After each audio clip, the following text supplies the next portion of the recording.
설교하면서 가끔 인용해 드렸던 카일 아이들론이라고 하는 목사님이 계십니다. 이분이 쓴 책 중에 팬인가 제자인가 라고 하는 책이 있습니다. 그 책의 한 구절을 제가 읽어드리면서 좀 설교를 시작할까 합니다. 조금 길지만 제가 그대로 읽어보겠습니다. 넘겨주세요. 네.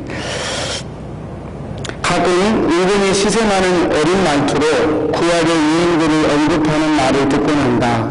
표현은 천차만별이라도 요지는 다 똑같다. 하나님의 음성을 직접 듣고 그분의 위험 있는 걸음걸이를 보면 얼마나 좋을까. 성경 이야기 속에 사람들이 정말 부러워. 천국에 가자마자 다윗과 엘리야와 모세에게 하나님을 직접 경험하는 기분이 어땠냐고 물어봐야지. 하지만 나는 천국에서 오히려 정반대 상황이 벌어질 것 같다. 우리가 거인을 때려눕히고 전쟁의 승리를 이끈 기분을 다윗에게 묻기도 전에 다윗이 먼저 물어볼 것이다. 나를 성령이 안에 거하는 느낌은 어땠어요? 정말로 당신이 약할 때 힘을 주시던가요? 천국에 가는 엘리야에게 묻고 싶은 게 많을 것이다. 하늘에서 불을 불러 바알 선지자들을 쓸어버리고 죽은 소년을 되살릴 때 기분이 어땠나요? 그러면 엘리야가 이렇게 말하지 않을까? 그 소년은 결국 다시 죽었지요. 그건 그렇고 하나님 안에 거하시는 느낌은 어땠나요? 성령이 슬플 때는 기쁨을 주고 죄의 구렁텅이에서 허덕일 때는 능력을 주셨으니 정말 좋았겠어요. 모세에게도 궁금한 점이 많을 것이다.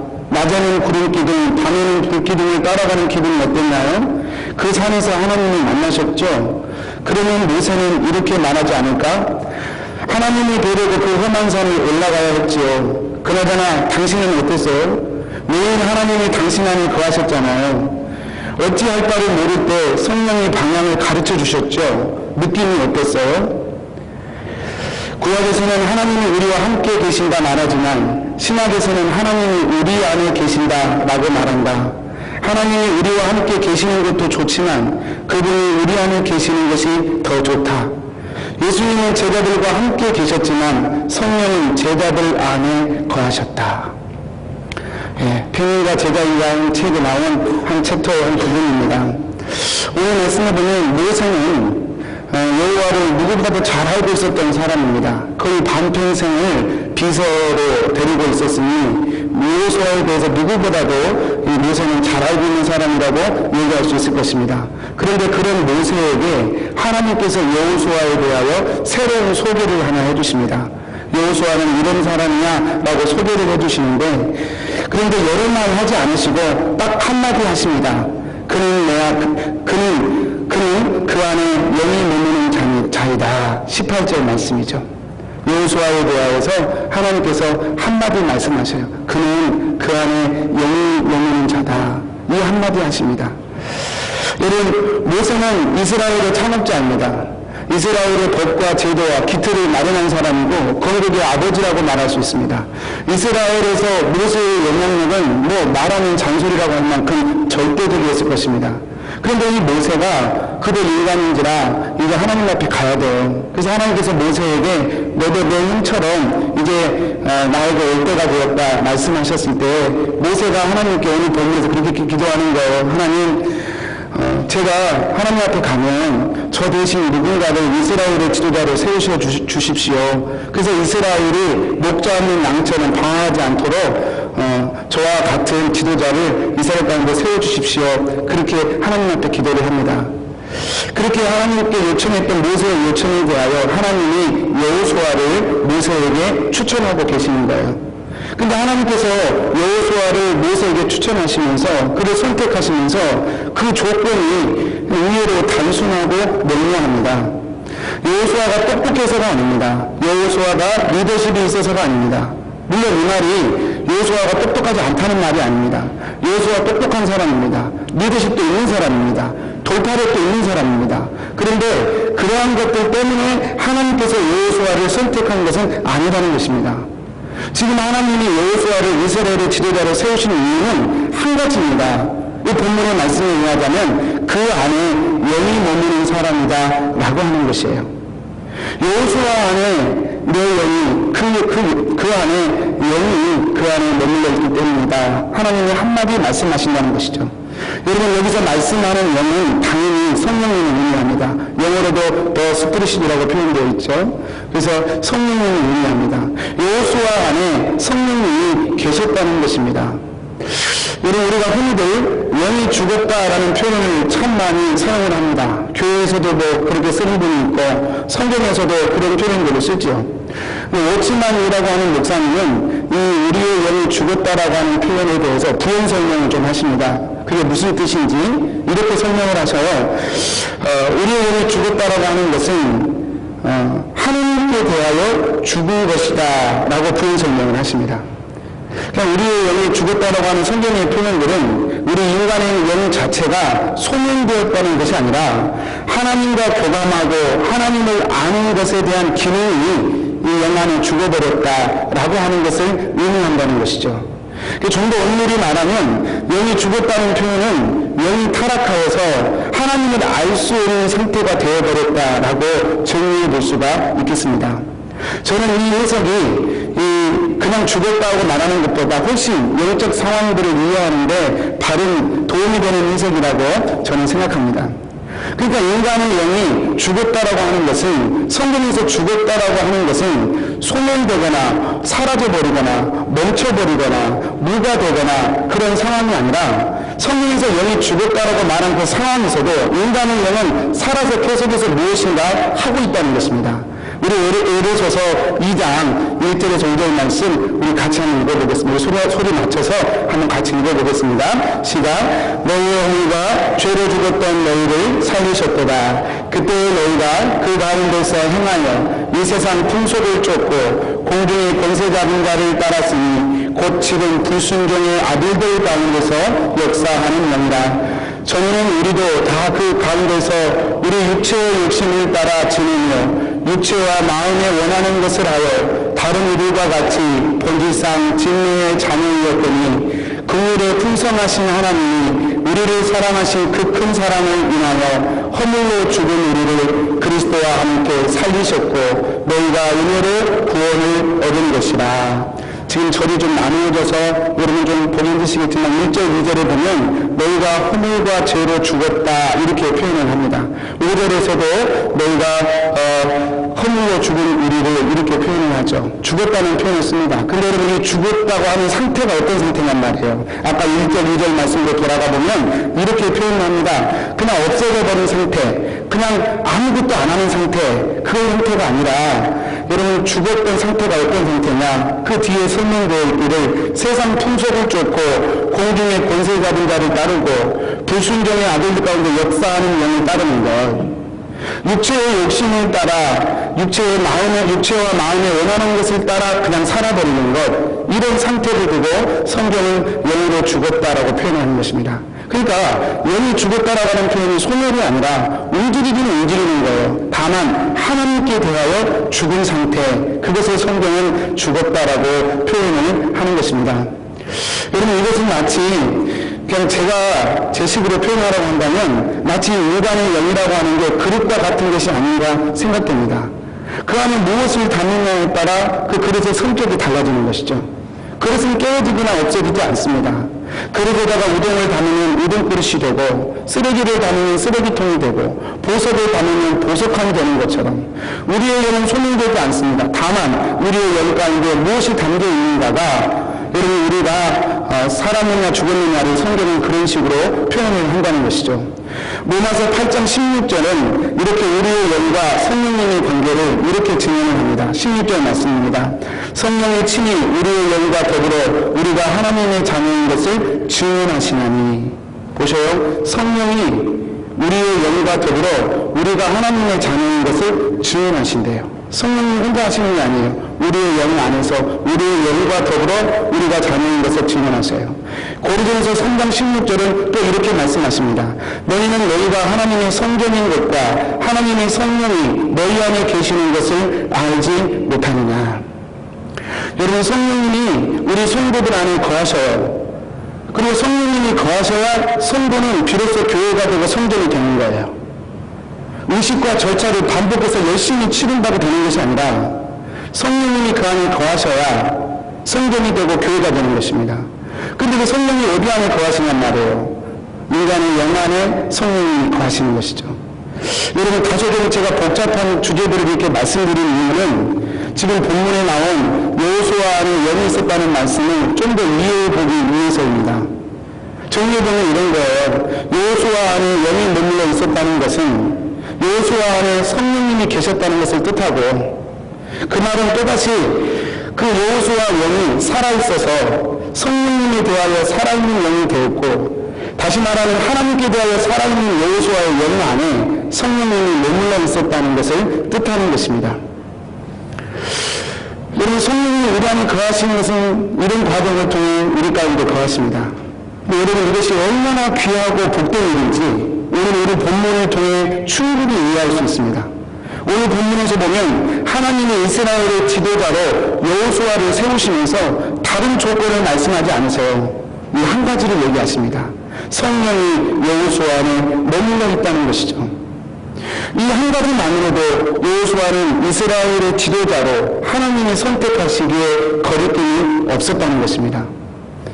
우리 성도님들 지난 부흥회 때 우리 강사 목사님이 성부, 성자, 성령 하나님에 대해서 말씀하실 때 이렇게 말씀하신 것 혹시 기억나시는지 모르겠어요. 기억 안 나도 상관없습니다. 성부 하나님은 계획하셨고 성자 예수님은 그 계획을 실행하셨고 성령 하나님은 그것을 가능케 하고 적용시키는 능력이 되셨다. 이런 표현을 쓰셨어요. 성부 하나님은 계획하셨습니다. 성자 하나님은 그 계획을 이루셨습니다.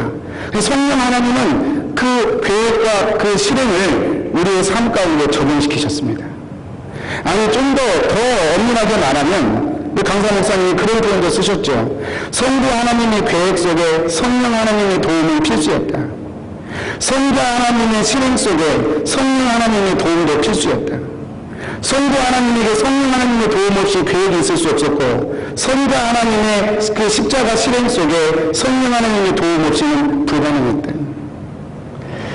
이렇게 성부 하나님의 계획과 성자 예수님의 실행도, 그리고 오늘날 우리가 그 복음을 누리게 되는 모든 과정도 이 성령님의 역할이 없이는 이것은 도저히 가능하지 않는 일이라는 것입니다.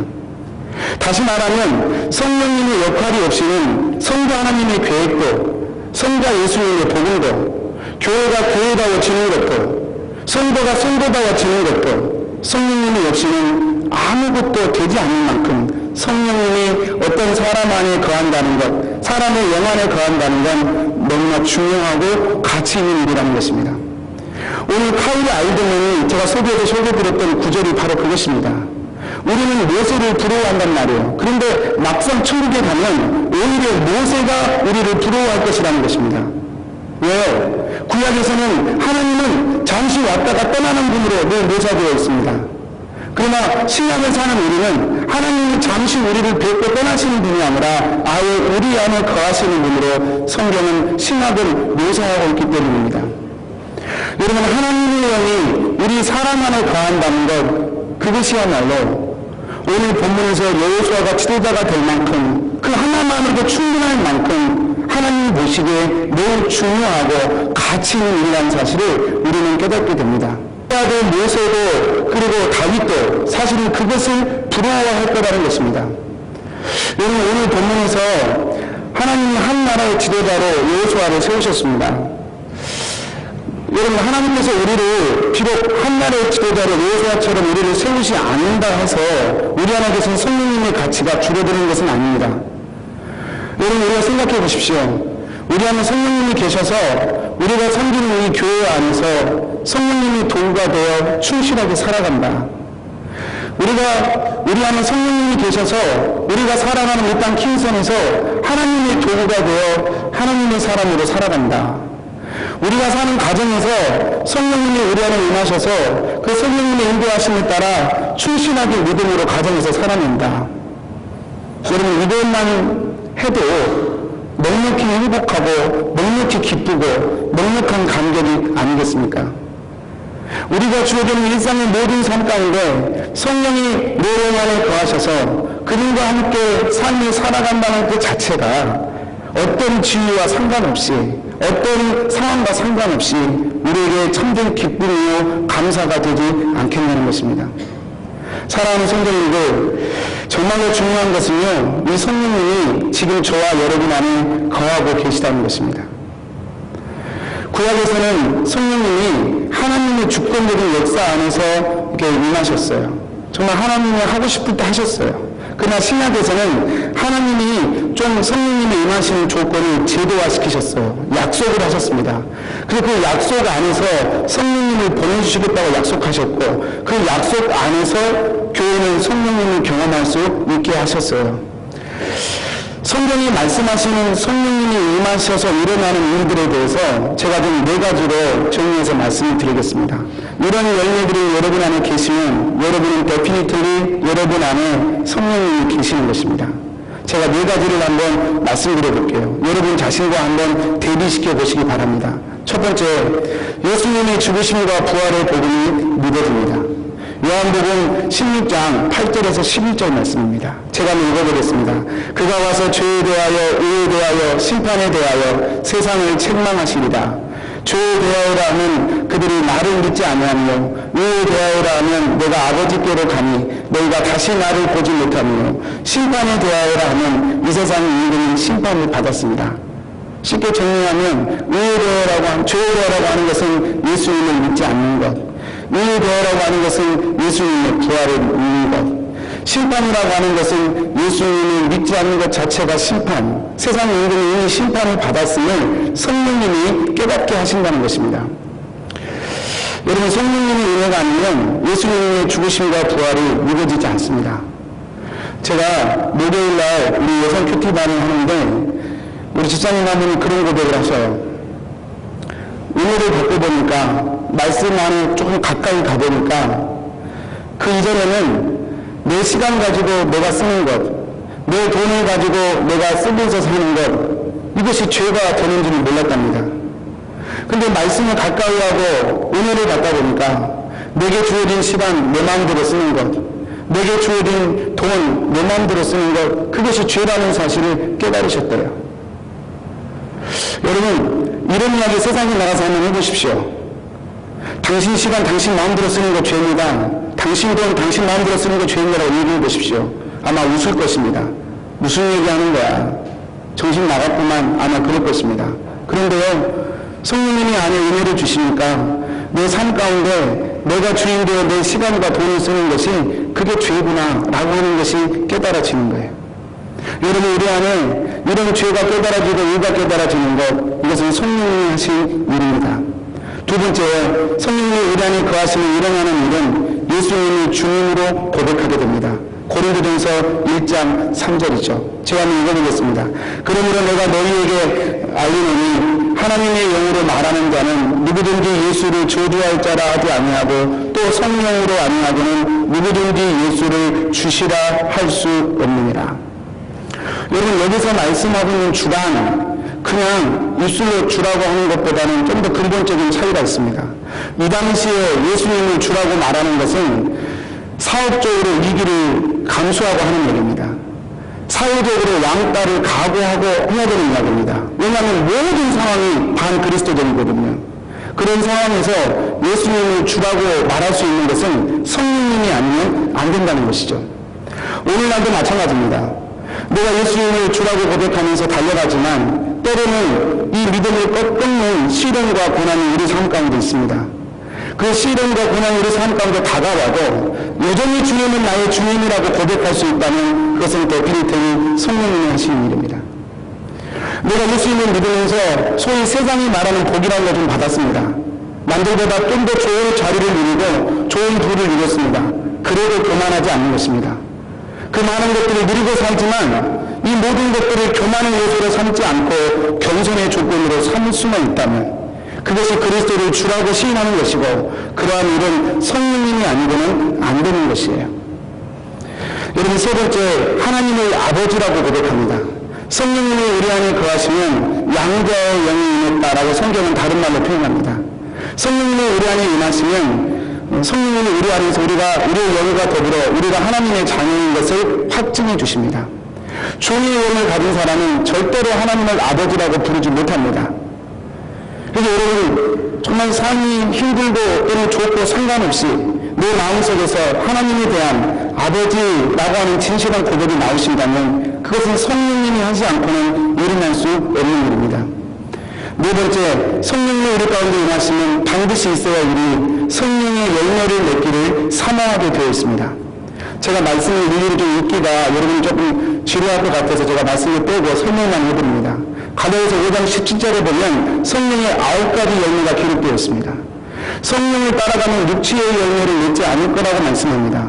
성령님이 우리 안에 거하시는 자율적으로 일어나는 일이 성령의 열매를 사모하는 것입니다. 늘 부족해서 절망하기도 하고, 그래서 내 안에 이 성령님의 열매가 맺혀지지 않는 것에 대하여 낙심하기도 하지만, 그러나 결국은 다시 일어납니다. 결국은 다시 포기하지 않고 다시 도전합니다. 결국은 성령님의 열매가 맺혀지는 삶으로 다시 믿음으로 일어서게 됩니다. 어떻게 이런 일이 가능합니까? 성령님이 그 안에 계시기 때문에 가능합니다. 제가 이 네 가지만 지금 말씀을 드렸습니다. 이 외에도 성령님이 임하시는 그런 상황들의 열매들이 많습니다. 예를 들면 말씀이 생각나는 것, 갑자기 방언하게 되는 것, 또는 여러 가지 은사들이 성령님이 하시는 일이라고 말할 수 있습니다. 그러나 제가 이 말씀드린 네 가지, 예수님의 죽으심과 부활의 복음이 믿어지고, 예수님의 주인으로 고백되어지고, 하나님의 아버지라고 고백되어지고, 성령의 열매를 맺기를 사모하는 이 네 가지가 없이 사실 이 나머지 것도 가능할 때가 있기 때문에, 그래서 성령이 주신 것이 아닌데도 불구하고 착각으로 그것을 경험할 수도 있기 때문에 제가 굳이 이 자리에서 말씀을 안 드리는 것입니다. 방언도 성령님이 주시는 방언이 있고 또 그렇지 않은 방언도 있습니다. 교회 안에 은사들이 많았지만 성령님이 정말 임하셔서 그 열매를 맺혀주는 은사가 있고, 성령님과 전혀 상관없이 자신의 욕심과 생각으로 맺혀지는 은사도 있을 수 있습니다. 그래서 은사 자체가 성령의 열매라고 이렇게 단정돼서 말하기가 어렵습니다. 그렇지만 이 네 가지, 예수님의 죽으심과 부활을 믿어지는 것, 예수님이 나의 주인으로 고백되어지는 것, 하나님이 나의 아버지를 믿어지는 것, 그리고 성령의 열매가 맺혀지기를 사모하는 것, 이 네 가지는 성령님이 아니고는 일어날 수 없는 일입니다. 만약에 저와 여러분 안에 이 일들이 있다면 지금 성령님이 계시는 것입니다. 저와 여러분 안에 성령님이 계시는 것은 지금 하나님이 보시기엔 그 어떤 것보다 가장 가치 있고 귀한 일이 저와 여러분 안에 일어나고 있는 것입니다. 그런데 성도님들, 문제는 이것이에요.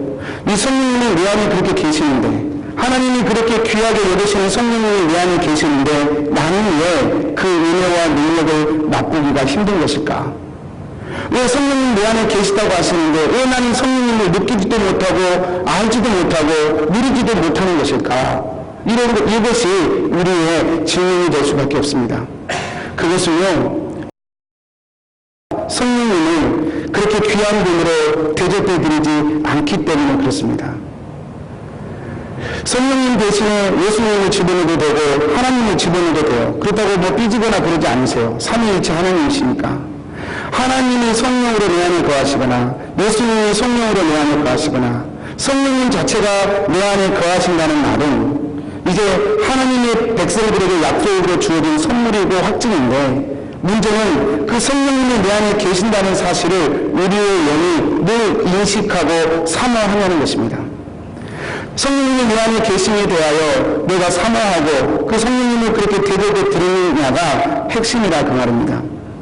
여러분, 여호수아에게서 하나님의 영이 머물러 있었다는 말 때문에 여호수아가 지금 지도자로 세움받았습니다. 여러분, 여호수아가 어떻게 그 성령님을 그렇게 사모하고 대접해 드렸을까요? 여러분, 여호수아의 삶의 궤적을 보면 짐작할 수 있는 대목들이 있습니다. 출애굽기 33장 11절 말씀입니다. 우리 같이 한번 읽어보겠습니다. 시작. 사람이 자기의 친구에 이야기할 것 같이 여호와께서는 모세와 대면하여 말씀하시며, 모세는 지으로 돌아오나 눈의 아들 젊은 수종자 여호수아는 회막을 떠나지 아니하니라. 모세 안에 성령님이 그렇게 주도적으로 역사하셨던 그것이 과연 어떤 이유가 근거가 있었겠는가 추적해 볼 수 있다는 본문이에요. 여러분, 하나님께서 모세와 이야기하셨어요. 그리고 모세는 하나님과 충분히 대화했어요. 그리고 모세가 그 하나님과의 교류이 끝났어요. 그래서 회막을 떠났습니다. 그런데 모세가 떠났음에도 불구하고 여호수아는 그 회막을 떠나지 아니하였다 성경이 기록합니다. 여러분, 여호수아가 회막에서 뭐 했겠습니까? 고스톱 쳤겠습니까? 회막에서 여호수아가 했던 일은, 여러분, 모세가 하나님과 대화할 때도 모세는 옆에서 수종 들었을 것입니다. 그의 좌를 비서입니까? 모세가 하는 모든 일들을 섬김을 하고 그는 지치고 피곤했을 것입니다.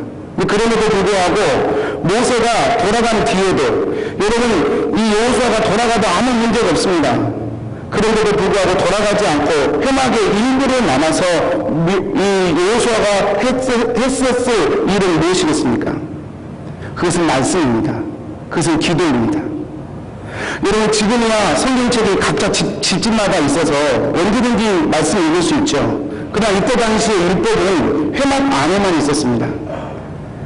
성경을 읽으려면 회막으로 가야 됐었어요. 여호수아가 회막을 떠나지 않았다는 것은, 저희가 그냥 상상해 볼 수 있는 것은 여호수아가 하나님의 율법, 하나님의 말씀을 사모해서 그러지 않았을까 충분히 짐작이 가능한 것이죠. 말씀을 사모하고 하나님 앞에 더 머물고 싶어서 기도함으로 회막을 떠나지 않았던 여호수아의 모습을 저희는 어렵지 않게 짐작해 볼 수 있습니다. 민수기 14장을 보면 또 이런 얘기가 나옵니다. 이스라엘의 12지파 12명이 가나안 땅으로 정탐꾼으로 파송되어 갑니다. 그리고 이 12명이 돌아와서 보고를 하는데 그 중에 10명이 보고하기를 그 가나안 땅은 정말로 사람이 살게 된 땅인 건 맞다. 그러나 그 땅에 사는 족속들이 거인 족속이다. 우리는 저들을 이길 만한 힘이 없다. 저들에 비하면 우리는 메뚜기와 같다 하면서 불평과 원망을 물어놓습니다. 하나님이 우리를 죽이시려고 우리를 여기까지 인도하셨나 보다 원망하면서 Let's go back to Egypt, 다시 애굽으로 돌아가자, 이렇게 소리를 지릅니다. 모든 백성들이 그 말에 동의합니다. 그런데 그때 여호수아가 옷을 찢으며 말합니다. 옷을 찢으면서 말합니다. 저들을 두려워하지 말자고 말합니다. 저들은 우리의 답이라고 여호수아가 말합니다. 저들에게는 저들을 보호하는 신이 없지만 우리에게는 우리를 보호하시는 신이 있다고, 하나님이 우리와 함께 하신다고, 저들을 두려워하지 말자고 옷을 찢으면서 호소를 하는 것이죠. 여러분, 여호수아의 삶을 추적해보면 그가 어떻게 그 안에 하나님의 영이 그렇게 머물 수 있었느냐, 그의 영이 하나님의 말씀과 하나님 향한 기도로 늘 채워졌기 때문임을 우리는 짐작할 수 있습니다. 말씀을 정리하겠습니다. 사랑하는 성도님들, 몇 주간 앞으로 성령에 대해서 계속 살펴볼 예정인데요. 성부 하나님도 성자 예수님도 성령님과 연합하셔서 계획하셨고 그 계획을 실현하셔야 했습니다. 하나님조차도 그렇게 하셔야 했습니다. 하물며 교회된 우리들이, 성도인 우리가 성령님과 함께 살지 않고서 교회이고 성도일 수 없다는 것은 더 말할 필요가 없을 것입니다. 성령님의 능력이 아니면 우리는 이 땅에서 성도의 삶을 꿈꿀 수도 살 수도 없는 것입니다. 반대로 성령님을 사모하고 성령님을 날마다 말씀과 기도 가운데 내 마음속에 품고 살기 위해 힘쓴다면 그 성령님의 인도하심에 따라 우리는 복음의 행복과 능력을 경험하는 삶을 살 것입니다. 그러기 위해서는 다른 방법이 없습니다. 말씀과 기도를 하시는 것입니다. 삶 가운데 말씀을 펴서 말씀을 계속해서 읽으시는 것입니다. 끊어졌던 기도가 내 삶 가운데 회복되기 위해서 기도의 무릎을 꿇으시는 것입니다. 이 말씀과 기도로 내 영이 바로 세워질 때 하나님은 성령으로 우리 안에 충만하게 임하실 것입니다. 그 안에 영이 머무는 자, 그가 하나님의 사람입니다. 우리 기도하겠습니다.